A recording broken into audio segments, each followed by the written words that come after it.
5 people have been killed after an army chopper crashed in Arunachal Pradesh. This happened in the Upper Siang district.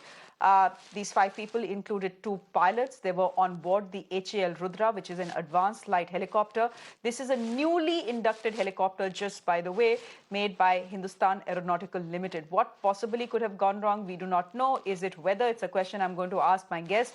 Who's someone who's had more than 20 years of flying experience as far as helicopters is concerned, especially flying helicopters in high altitude areas. Air Vice Marshal Manmohan Bahadur, thank you very much for your time here.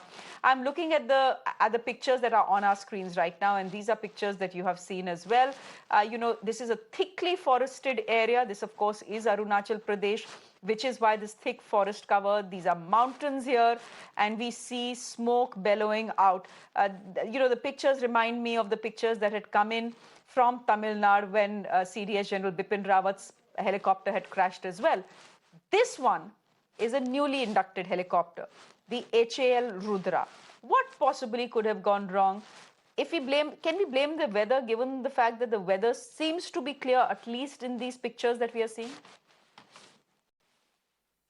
Thank you, Shreya.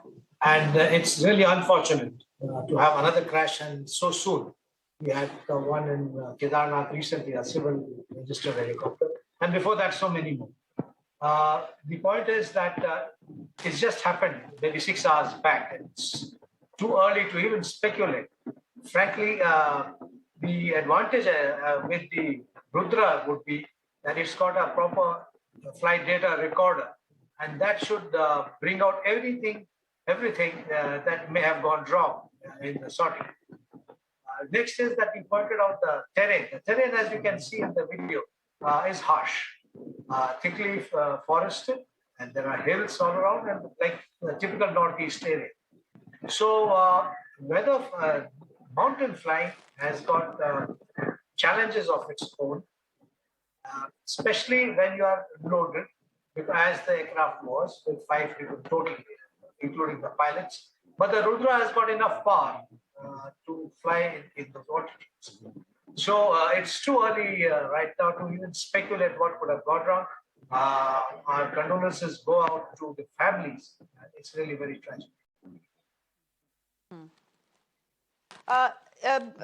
Sir, since you are such an experienced helicopter pilot, help me understand why high altitudes are particularly challenging. Are pilots weather blind, as it were, when they fly in altitudes like this? I ask you this in context of both what happened in Arunachal Pradesh and what has happened in Kedarnath. And these are sophisticated helicopters we are talking about. These are not the Chetaks and the Cheetahs of the past. These are new helicopters. Are they as weather blind as their predecessors, sir? When you get into hills and mountain flying, you have... Shreya, can you hear me? Shreya, can you hear me? Yes, sir, I can hear you. Please go ahead. Okay. Because of the disturbance. Yes, sir, I can. Please go ahead. Yeah, when you fly in the mountains, it's a different kettle of fish in the sense that you may have the weather radar and whatever you have got, but you have to fly visual, in contact with the terrain. That is vital. So it brings in the challenges in case you've got an overcast sky or low clouds. And since you have to stay visual with the terrain below you, you have to get lower, which then brings in problems of the obstacles that may come in the way. Now, actually, depending on how much of habitation has moved in, there are wires that come in. But mostly it's the turbulence that sets in. And this aircraft was flying, crashed, I believe, around 11 o'clock, which is when turbulence starts coming in.